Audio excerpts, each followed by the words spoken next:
to cry no more. I tell you we want church. I won't have to cry no more. Hi, and welcome to another segment of KISS. That is Keep It Simple, Sir. Senorita, Lenora, Saints, sisters. Let's keep it simple today.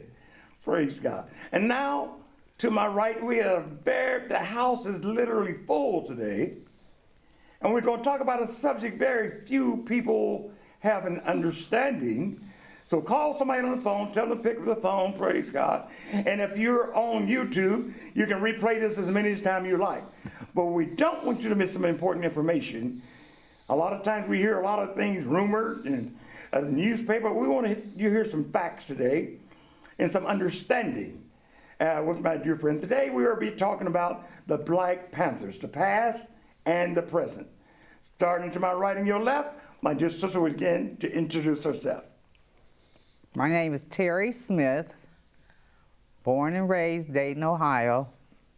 I became a member of the Black Panther Party in 1969, and it was a wonderful experience.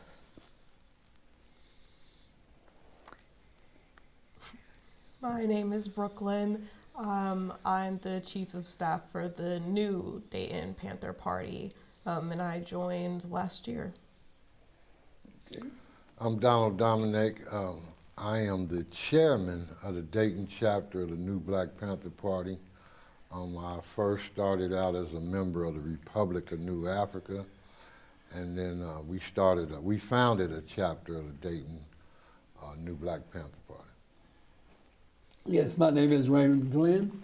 I was in the school. I was going to school at Ohio State University, and I was working with people in the Black Student Union, and we was trying to form a Black Panther Party there. And one of the people who I was working with told me that they had already had a Black Panther Party here in Dayton. So I transitioned from Columbus to Dayton, and I joined Richard and Mike. So I joined around 1968. Okay.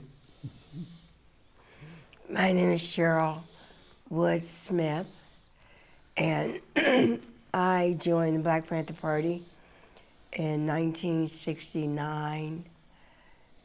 At the time, I was employed at a facility that was a little bit affiliated with the U.S. government, and I chose the party as my way forward and let that job go.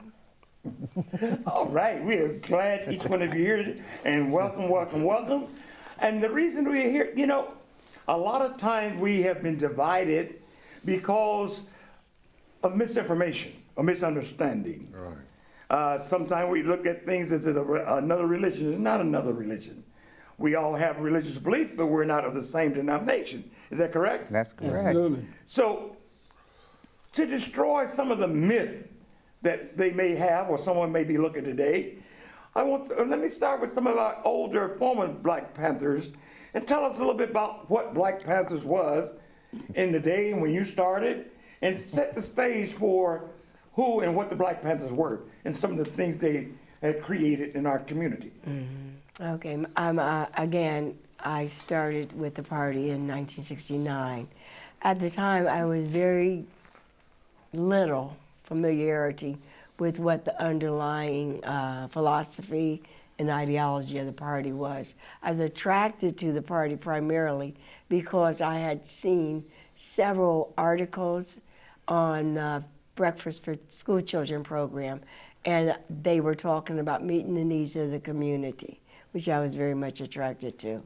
So when I first joined the party, I was introduced to two different things that I wasn't aware of. The first one was the ideology, the philosophy behind the party, which I knew very little about. And also I was given an extensive list of information that I was to study, because political education was really the foundation on which the party was built. The party had 3 or 4 different segments that you could be involved with. The Black Panther newspaper was instrumental and passing on correct, legitimate information throughout the country. So that was a very big part of it. And even then, I was an aspiring writer, so I got involved with the communications segment. The breakfast programs was just one of several social programs that we were invested in. At one point in time, we had 3 different locations for our breakfast program. So it was really, really important to the children in that area. And it was almost always full. And the kids were extremely happy to be able to receive nutritious food in the morning before they went to school. We also had a free clothing program, which was administered by one of our comrades who's passed on. His name was Willie Stevens. He was instrumental in getting that program started. And again, the kids were elated when they could come in, find a pair of shoes, find a coat in the middle of winter, you know, something that would fit them. So in the interim, during our breakfast program, our clothing program, and some of the other things that we were doing, we were always feeding them information on the understanding of what the problems were that we were facing here in America.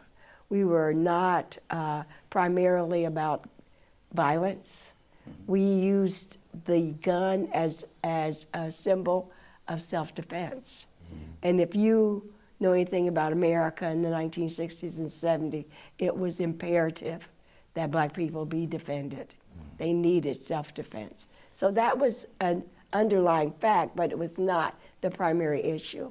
Our primary issue was freedom in our community to determine the will of the people of the black community and access all kinds of things that we were lacking: food, clothing, education, freedom, you know, fair policing in our community. All those things were primary. So that's where we were when we started. We got sidetracked by the media, and also, and I'm going to step out on a limb and say this because this is my conclusion. I think the need to free our leaders from incarceration overshadowed the work that we were doing in the community. So a lot of people were attracted to Free Huey. A lot of people wanted to wear the Tams and the coats and the flags and what have you, but they were not ready to be educated and disciplined in the way that we were trying to structure the party as a whole. So that's kind of how we got off track. And the mass line, as we called it, became much, much more attractive than the party line, which meant education, discipline, you know, being responsible. Yes. So that was where we were. So a lot of your programs really preceded a lot of the programs they have socially today. Absolutely. The breakfast program, the Absolutely. neighborhood watch, Absolutely. and also, as you say, the food and coat giveaway.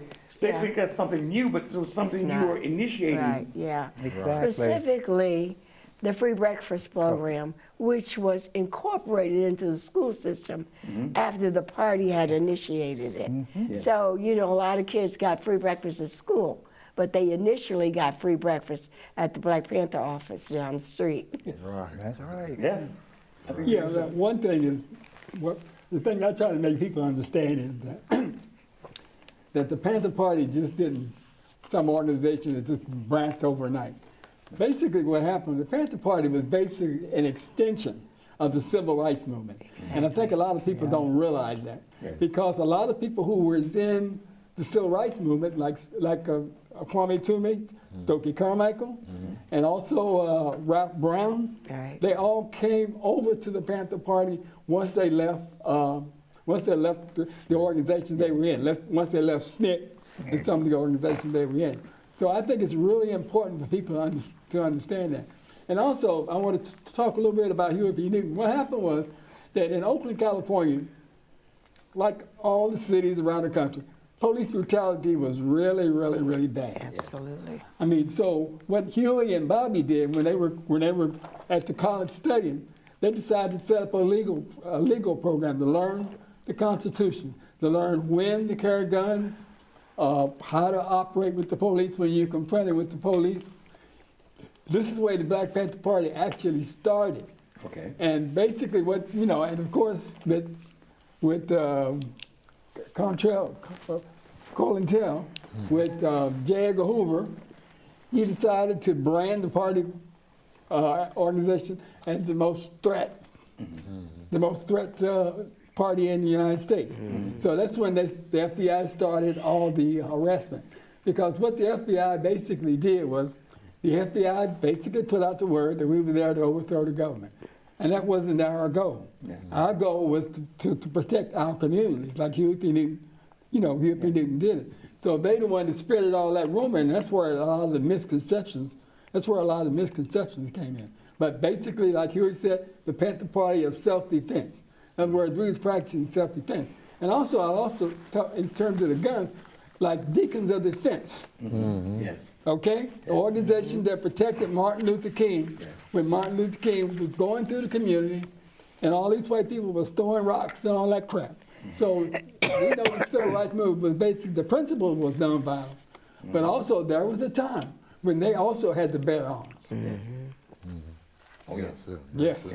So that the information, a lot of times, we get the misconception that it was a terrorist group, when it was not. It was it was a group of education to educate their people and also to defend the neighborhoods that was quite often rioted against. Absolutely. And as you remember, we talked a little bit earlier back in 64, 65, the riots right here in Dayton, down on West 3rd and all over, when all the bridges were shut down.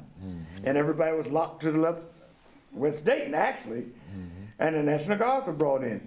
And so a lot of the blacks felt a bit threatened, in other words. When they started doing something right, it turned up, or some purposely would turn around, in other words. Yes. And I think J. Hoover had made something later on, saying he knew a lot of things wasn't true, but he just wanted to get them off the streets. Absolutely. So there's a lot of things that they did and charged that wasn't even right, in other words. False charges. And they was also harassing the civil rights movement. The same tactics they was using in the Panther Party is the same tactics they was using with the civil rights movement. And a lot of people don't understand it. They was Martin Luther King. They had videotaped him when he was in the hotel. Spread a lot of bad rumors about Martin Luther King. So it just wasn't the Panther Party. Any movement that talked about dealing with racism and making changes in society came under attack. Yes. Yes, sir. Even today, huh? Even today, today. Oh, worse. Yeah. Much worse. That's right. All right, we got a little bit of the past, and we're not finished. We're going to have a new chairman of the board of the Black Panthers here in Dayton. Okay. Let me just start by saying I came from a political family. So since I was a young man, I had a mind for politics and community. Just listening to my grandfather and my uncles, they gave me a taste for the community. I'm a little younger than them, but I remember when the Panthers were active in America. I remember when Martin Luther King was killed. I remember all those events. And so when I decided to get involved in civil rights, first of all, I got in some of the traditional organizations like the NAACP. I got involved in working with them, and but I always had a love for the Black Panther Party. I mean, I knew these people, I knew their names. I didn't know them personally. I knew Cheryl, but I knew these people when I was a kid, and I was friends. I was talking about earlier. I was friends with people like General Chewy and General Rashid and Sababu and them guys, and they had organization that was similar, a black nationalist organization that was similar to the Black Panther Party. So I always knew that's what I wanted to do as far as community and civil rights were concerned. So in 1989, I think a brother in Houston, Texas started the new Black Panther Party. And so a few years later, I went to General Chewy and those older guys, and we started a chapter of the new Black Panther Party in Dayton. And what a lot of people don't know is in these current times, the Black Panther Party is under the umbrella of the Republic of New Africa, right? And so we started a chapter. We became one of 10 chapters in Dayton. And basically, I love these people because they gave me purpose. They showed me what to do, right? And so, you know, there was already a breakfast program in the school system, like Cheryl was talking about. And so we started filling in where we could. So we started giving away clothes and shoes and coats and food. And that kind of defined what we were here in Dayton, doing here in Dayton. And, you know, we expanded some. The times changed. The original Black Panther Party was started in 1966. And so we started in 2007, I think. And so we expanded to include some other things. We got more involved in mainstream politics. Got criticized for that, but oh well, you know. You know, we supported candidates that we thought shared the vision of the Black Panther Party, or the vision to empower the black community, right?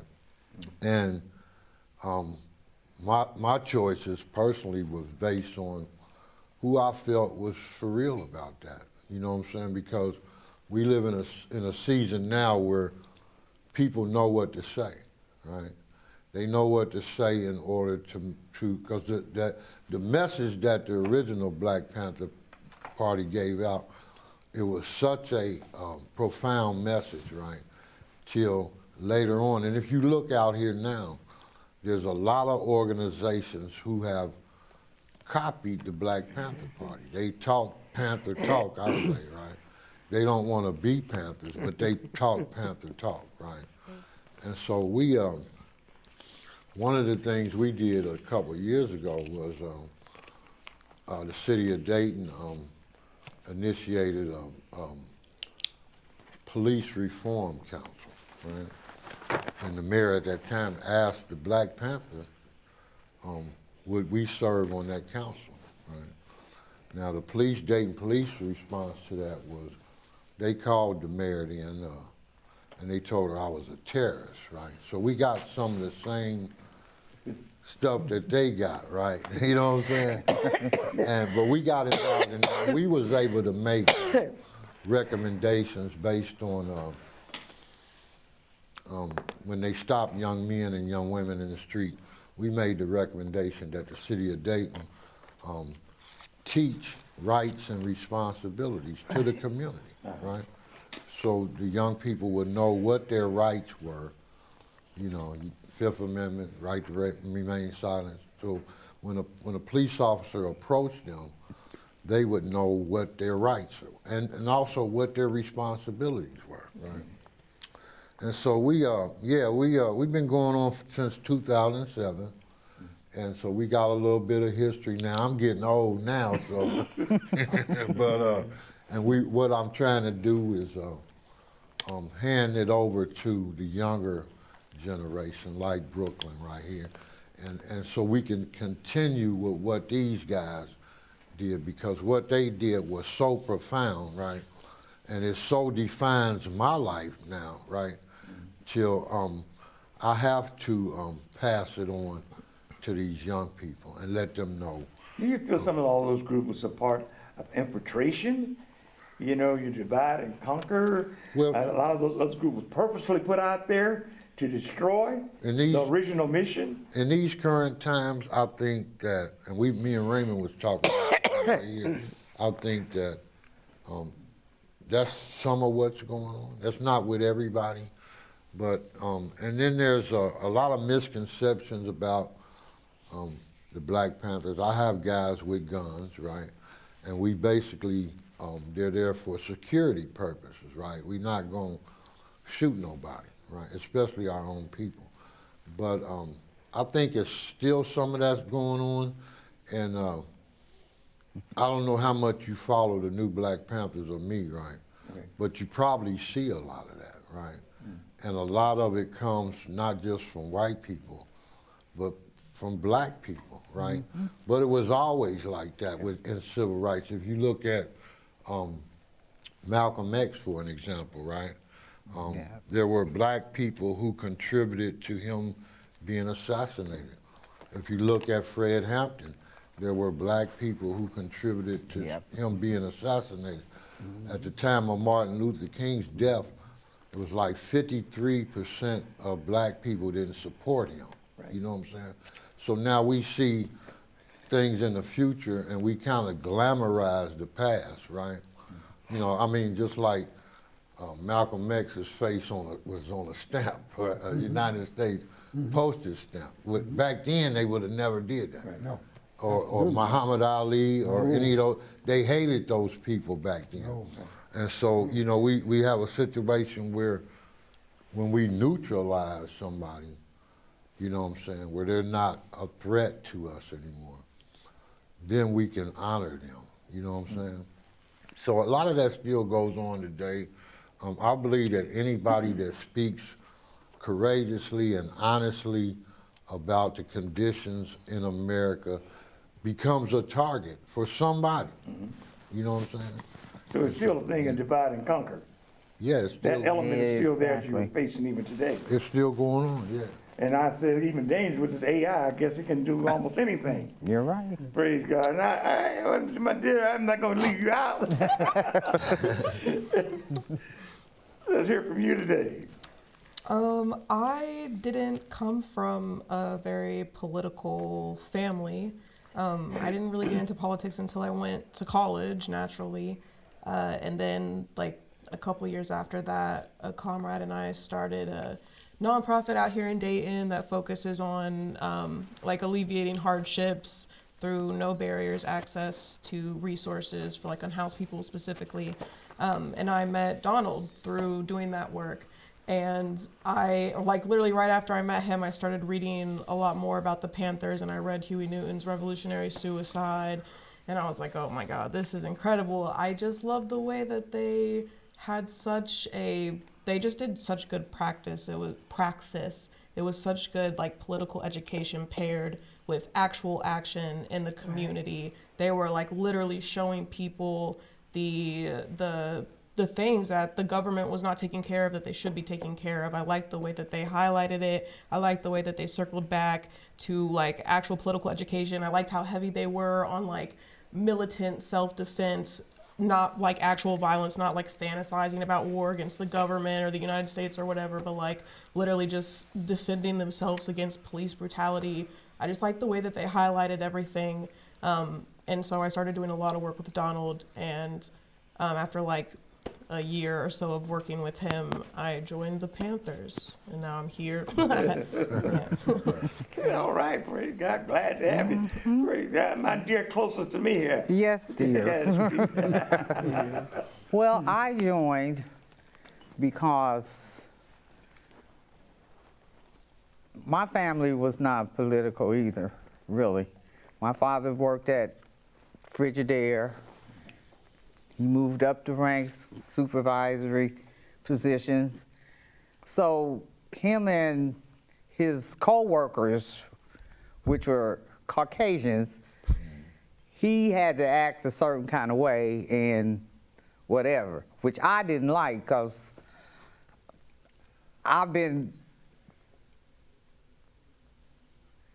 for a long time, I did not like that dynamic, okay, where I thought I had to bow down or be a certain way to be around them and to work with them. And that, to me, I never liked. And this quote out of this ideology of the Black Panther Party, I want to quote: "For too long, black people have relied upon the analysis and ideologic perspectives of others. Our struggle has reached a point now where it would be absolutely suicidal for us to continue this posture of dependency. No other people in the world are in the same position, excuse me, as we are, and no other people in the world can get us out of it except ourselves. There are those who are too willing to do our thinking for us, even if it gets us killed. However, they are not willing to follow through and do our dying for us. If thoughts bring about our death, let them at least be our own thoughts, so that we will have broken once and for all with the flunkyism of dying for every cause and every era except our own.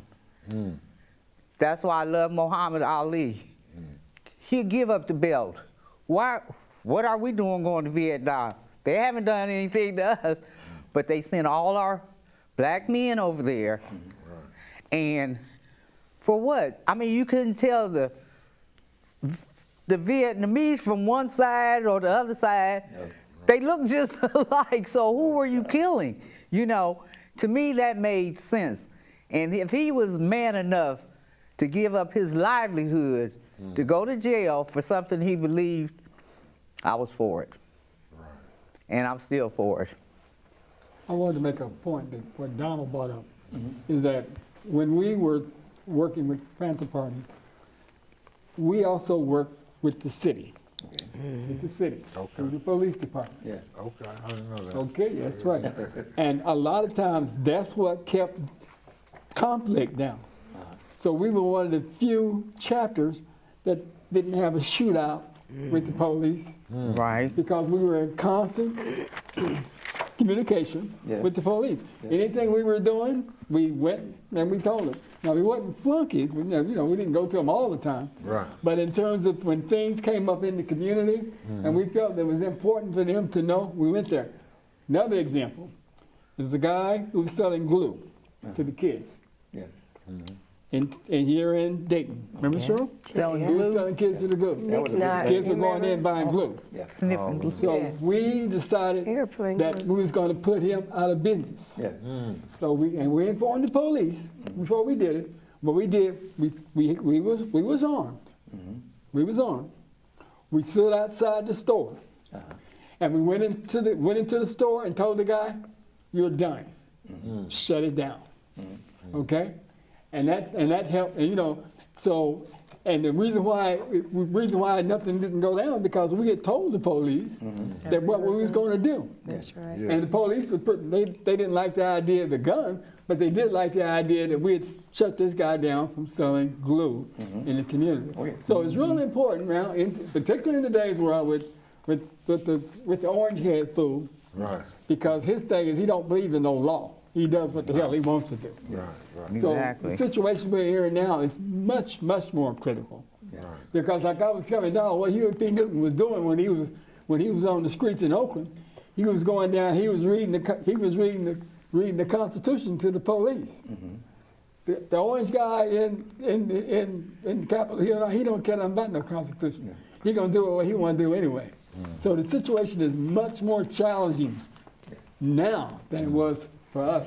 I'm glad you said that, man, because we get a lot of misunderstanding. The young man who swore me into the new Black Panthers, a guy from Miami, Florida, he got killed during a protest outside of a crack house, right? Oh, man. And so a lot of people looked at, in our community, right, we had these false value systems that says, well, he's a snitch, right? But in reality, most of that dope ends up destroying black life, and I know that's, I was reading something about Huey in San Francisco. He cleaned up all the prostitutes, and the pimps put a contract out on him, right? And they planted a bomb in the headquarters, and he wasn't there. But and a lot of people don't see the Panthers as because they were multifaceted, right? They didn't just fight police brutality and racism. They also fought those ills that were going on in the community, right? Because if you selling what they got out here now, fentanyl, right? Fentanyl. Is a deadly drug, right? and you know, a guy may think that he's doing good because he's making a lot of money selling fentanyl. But the trade-off, you know what I'm saying? Yeah. The black life that you destroying so you can have that Cadillac, is it worth it? You know what I'm saying? Is that an equal trade-off, right? Right. And so I think in the future, right, that's one of the messages we got to get out here to the community, because a lot of the legit leaders, or so-called legit black leaders, they turn their back on that stuff, like, because they're afraid, right? And we understand them being afraid, but I think it's strength when we come together Yeah. and say, I tried to get NAACP to do something around violence in the community, a billboard where all the black leaders are saying the same thing. If you come down in here with that nonsense in our community, we gonna deal with you. Right. We don't care who you are, you know what I'm saying? Because, you know, my good friend of mine, Sheena, her granddaughter, great-granddaughter, was killed. Legacy, did y'all see that? The little girl, the little 5-year-old girl? Oh, yeah. And one of the things that they believe is the reason why they ain't getting justice is because people won't tell who did it. Yeah. 5-year-old girl. You know what I'm saying? And so we got to continue to change the value system. But the Panthers had it right in the beginning, right? You know what I'm saying? Because they shut the dope house down, right? And gave the money to the community organization, right? So, yeah. So it wasn't working with the plan then. It wasn't working with the plan of division and conquering, Right. destroying actually the positive of one. He said take a whole village to raise one child, right? Right. Right. So they call it division in the village. Yeah. Therefore, you stop the positive efforts. And I know it just didn't start now. Historically, across the United States, there was the same desire for us helping or doing our own thing, basically. Exactly. Every other nationality, they take care of their own people. But it's always faster that we don't. And some of the younger people that didn't understand that bought the other story and bought into being the negative part. Right. Exactly. The old thing you said is not what somebody calls, is what you answer to. I remember an old senator used to say, he called me a nigga and I'm gonna act like one. Yeah, I heard that, I know years ago. Yeah. I'm gonna act like one. I'm gonna bind you because you called me or something. Right. If you call me a dog, I'm gonna act like a dog. Thank you. See, that's the mentality we adapted rather than the resistant in the early years that they actually had. And they cover up the resistance. They act as if everybody had taken their laying down, but everybody didn't take it laying down. No. But they would like to project that fact. And you say even today, that yet when you stand up for the positive part of doing something positive, oh, I hate to bring all that in, but you know, just like Bill Cosby, he started by his own network and all of a sudden what happened? Yeah. See, also the question of self-defense. I just want to speak a little bit on self-defense. Uh-huh. Because you got all these racists, Nazis, skinheads, they're gunned down. They're gunned down to the gun. Yeah. Okay? When we pick up a gun, it becomes an issue. It's But yet they can run around with guns all day long and it's not a problem. Huey Newton, what happened is they went to the State House with their guns to protest the gun laws, because at that particular time they had an open carry thing. Yes. So Huey Newton went to Sacramento State, capital of California, with the guns just to make a point, okay? Right after that situation, they changed the law and made open carry illegal, only because Black Panthers got up there with those guns. Okay, so the point of it is, every black person have a right to have a gun, particularly in the climate that we're in now. It don't mean going around shooting police, but everybody should. No, you know, not everybody. Right to bear but arms. people should have a right to bear arms, and they should know how to use their arms. You just, Right. Because we're in a time now where situation is crazy. Okay, Right. if someone goes, my nephew is an Ohio patrolman. Okay. Several brothers work for the city. You better not go in their house. Yeah. Right. Because, buddy, they'll be definitely ready for you, you know. And they're in their law-abiding system. So my thing is, people shouldn't get upset with, because of all the misinformation about the Panthers with the guns. Right. But the stress is that people have a right to bear arms. They don't have a right to be going out acting crazy, but they do have a right to bear arms, and people should accept it. And that's, And we should have sundown that's cities, too. Is constitutional. that true? That's in the Yeah. Constitution. Yeah. Constitution, right? I just read that the other Yeah. day. Right. And if Second you Amendment. remember real quick, Sundown. when this Tea Party came along, remember Oh, this? yeah. And that's what they were doing. They were going to the Capitol, right? I remember this one rally where Obama spoke or something, and they showed up with their guns, right? And nobody said anything, right? Because they were exercising their rights to bear arms DC. under the Second Amendment of the Constitution, right? And so we don't have, I teach my guys gun responsibility, right? So when we have a festival or something like that, they always know that what to do and what not to do. Don't lay it down. Don't level it off. You know what I'm saying? Check the chambers, make sure ain't no rounds in the chamber, right? And don't use that gun if you get in a dispute with somebody. Come and talk to somebody. Don't use that gun, right? So, yeah, go ahead, Cheryl. So it's a discipline One that of you're talking the, about. Yes. Yeah. One of the most dangerous situations is for people, especially black people, to get the message that they have a right to own a gun, they have a right to bear arms, but they are not aware of the necessity to be educated to the gun laws That's right. and to how it applies to them. Yes. So oftentimes, their right to bear arms is disqualified by their ignorance of gun laws. They get caught in a trap, where they don't understand what are the parameters by which I'm allowed to carry a gun in this situation. That's not accidental. That's deliberate. Yes. As many things are, black people are put in a trick where they're convinced that they have a right to do this. I'll give a good example of that. Young black people grew up in an era, I'm gonna say young, in their 20s and 30s now. How old are you, Brooklyn? 29. Yeah, your age. But they grew up in an era where there was no overt enemy for them to approach. There always is the underlying factor that racism is the bread and butter of America. That will never change. But there was no overt issue for them to follow like there was when we grew up. There was civil rights, there was anti-war, there was a feminist movement. All these things we were aware of.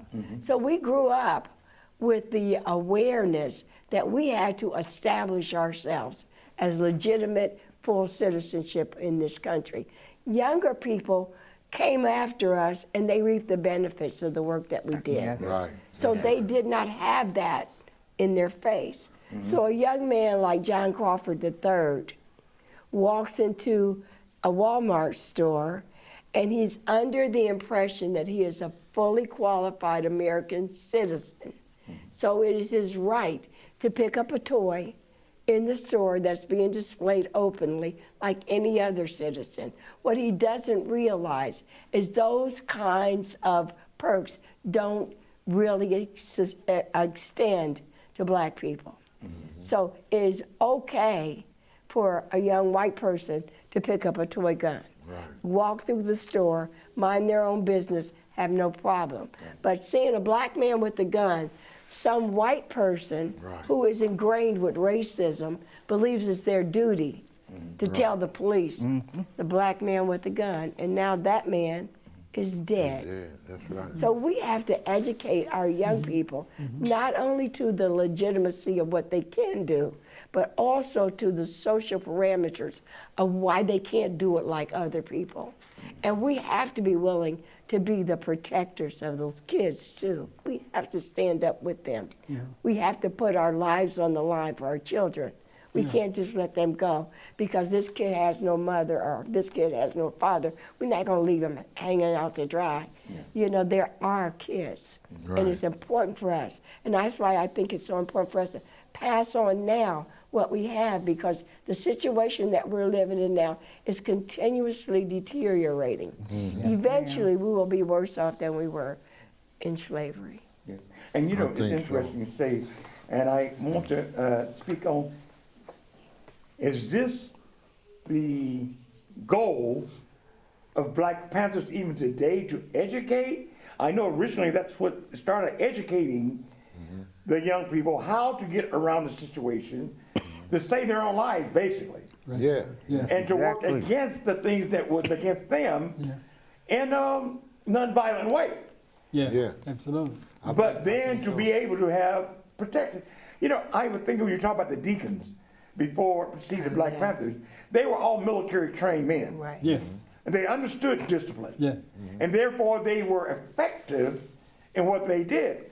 But when we get pulled out of discipline, and I guess to act in any irrational way, when we don't have the proper training and proper information. Right. And then I'm understanding this is what your goal today is, also to educate. Right, because we get a lot of misinformation, right? Uh-huh. And so I got a bunch of kids, right? And so I seen it firsthand raising my kids, right? We were talking about, me and you was talking about earlier, the music is a big factor, right? It's $1 billion industry in America, right? And they sell, we were talking about this too, they sell stuff that's counterproductive to our, you know, get your gun and go shoot up the party, you know what I'm saying? That girl got a big booty, all that negative stuff that's being pushed at our kids, right? And then it's glamorized, right? And it's marketed so it's attractive to our kids. So I think the message of the Black Panther Party is the medicine, so to speak, or the counter for, you know what I'm saying? And you know, everybody don't go to church. I go to church, right? And you know, ultimately that's the ultimate message. I believe that's my opinion, right? But I think that in order to save lives out here on the street, right? You know, the church is designed to save your soul, right? And so the Black Panther Party is designed to save your ass, right? You know what I'm saying? So, right? Yep, that's a good way to put it. And so we gotta be in an ass saving mode, right? You know what I'm saying? We gotta look at the kids. I deal with my sons all the time, right? And one of them got a little beside himself one night. He had something to drink. And he was playing out in the yard, talking stuff with this pistol, right? And bam, he fired it up in the air. And I told him, I said, they got that technology now, that shot spotter. So they gonna know where you at. You know what I'm saying? And he wouldn't listen to me. And I actually beat him up. Okay. To get him back into the house, right? Because I know if they came, right? Yep. That's kind of what Shirley's talking about. Political education. We gotta. That's a good point for those educational classes, because that's the kind of thing they need to learn. If you go down there acting a fool, we real quick, we had a rally a couple months ago. A young man got killed over here on Negley, right? And some of the activists, they went down there and they was raising Cain, and I was just sitting back listening. And then I got in. I told them, because the lady was telling the kids to go get their guns, right? And shoot at the police, right? And so when I came up, I told them, if y'all shoot at them police, they're gonna shoot back at you, right?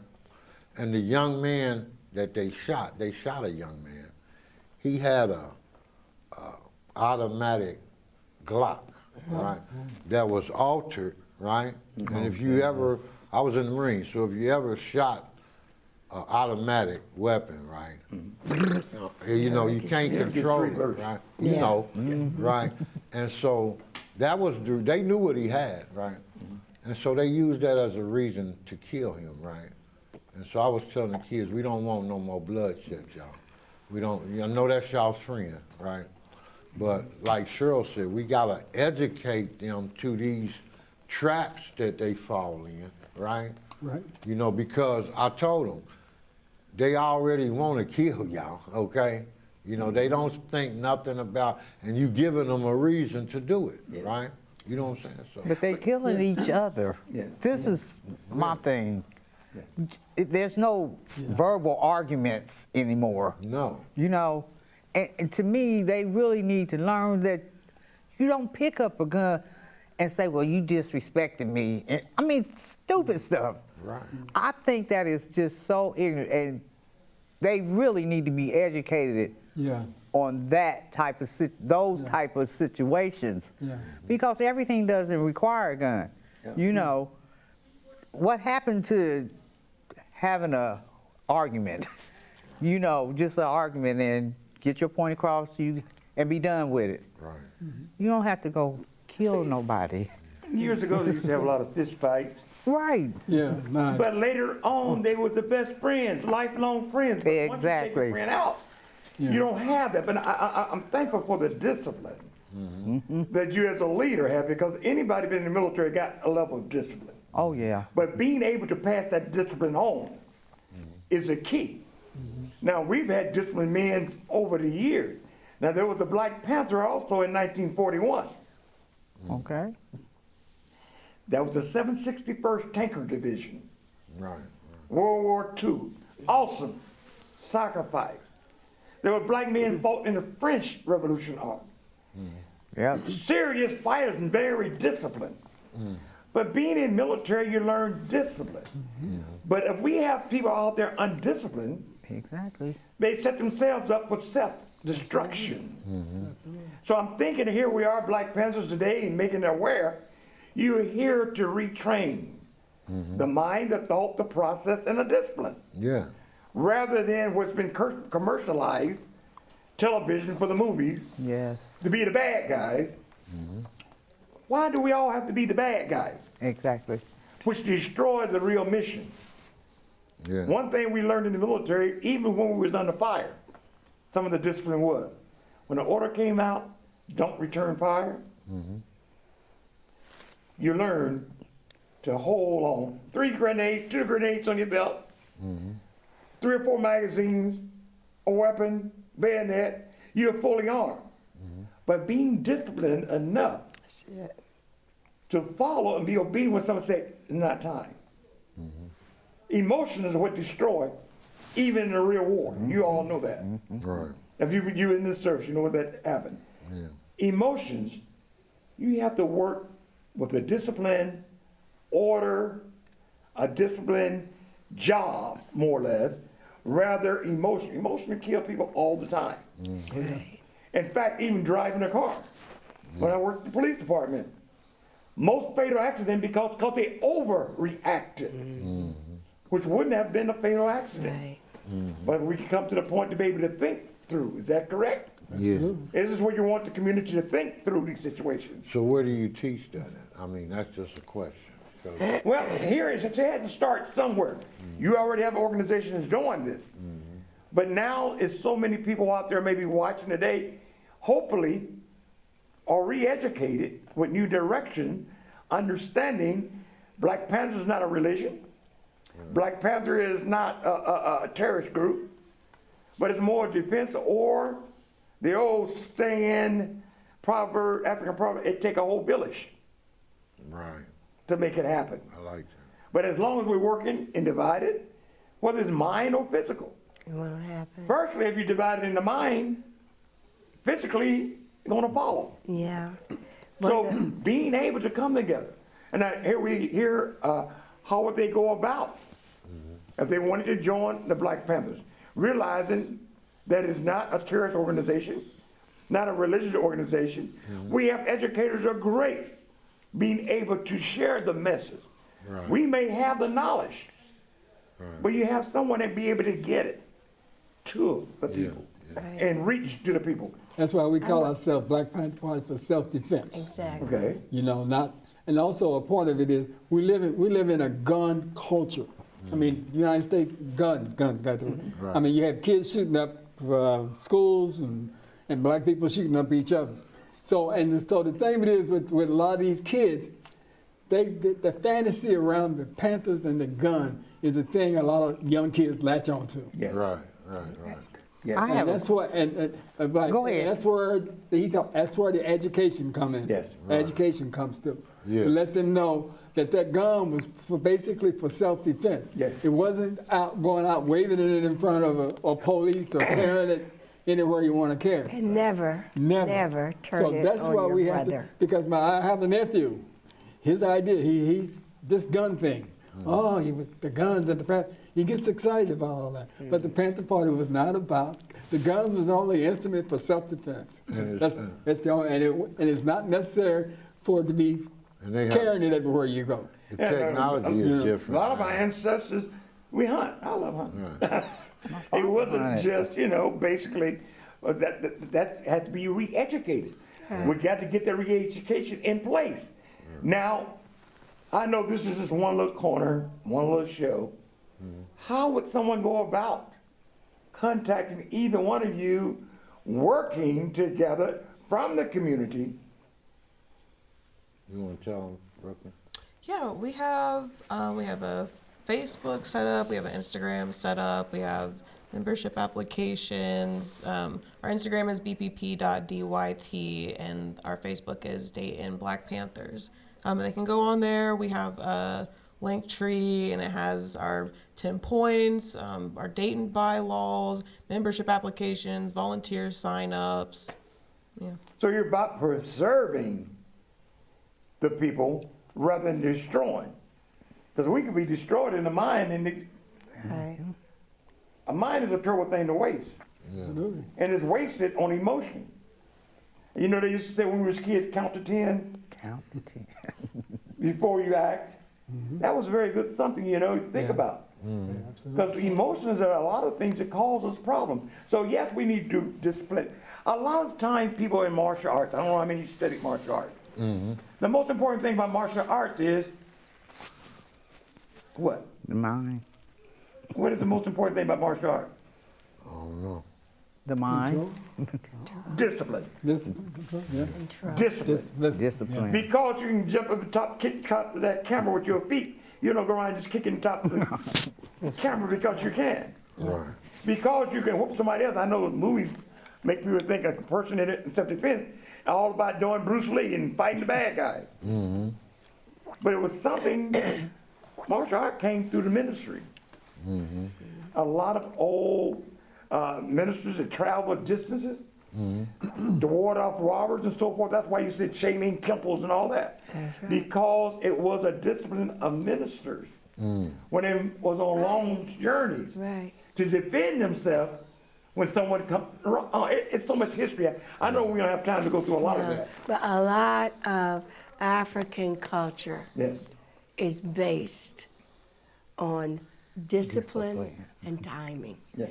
And we have lost that factor in American African culture because there's this idea that there's something that we're going to miss if we aren't first, if we aren't on top, if we don't get it. And one of the predominant reasons why African Americans are so anxious about their own well-being is capitalism and greed. That's it. That's it. And if we can't take that material piece out of the equation, we're going to lose our kids. Yeah. Because no matter what we say or do, if over here there's that shiny dollar, Yes. they're going for it. That's You right. know, we have to make them recognize the value of things that are essential, like family. You know, like longevity. You know, like preserving the past. Those things don't mean anything. So I was thinking when you were talking, what you said was so amazing to me. about discipline in the military, because I want to also talk about discipline in the family. You know, when I was growing up, nobody challenged my grandfather. You just didn't do it. You know, it couldn't be done. You know, it's his house. You know, nobody went up against the elders in my family. Nobody questioned when my grandmother said, go out in the backyard and cut a switch. This was happening. You know, this was reality. We did not run the house. There were children's time for television. We didn't decide to turn the TV on when we wanted to. They told us when we could watch TV. And I'm saying all these things not glamorizing the past, but I'm saying that lack of discipline in the home and in the school is as troubling as lack of discipline in the community. You know, so our kids they're free to make up their own reality. So moral integrity is something, and I just got the sign, I got it closed. But moral integrity is what the most important, and you guys are here saying you have something in place to have those lessons taught. That's what So we want. those at home, once again, get that information. You want to get in touch with these guys? Oh yeah, the Instagram is bpp.dyt and the Facebook is Dayton Black Panthers. All right, and we thank each one of you for coming today. Time goes so quickly. Yeah. But I hope you are able to say something Absolutely. to give someone a positive Yes. understanding of what the Black Panthers is, and not a terrorist group, not in violence, but started out helping the breakfast program, the food program, the coat, to give away your own social welfare, Right.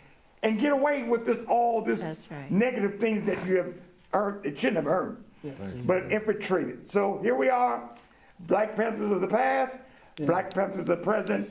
Is left to you at home. Now, the ball is in your court. Come support the community leaders, even the Black Panthers. God bless you. May heaven smile on you is our prayer.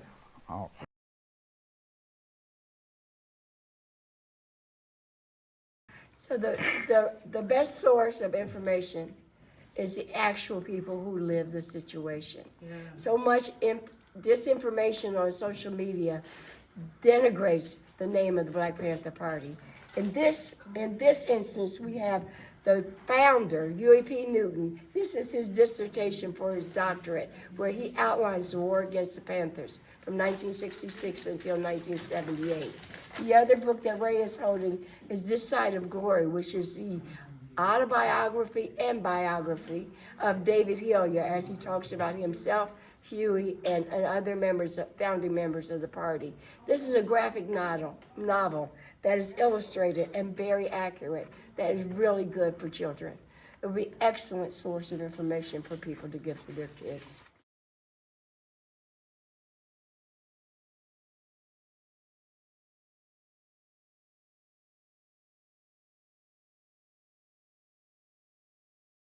God in my hand, say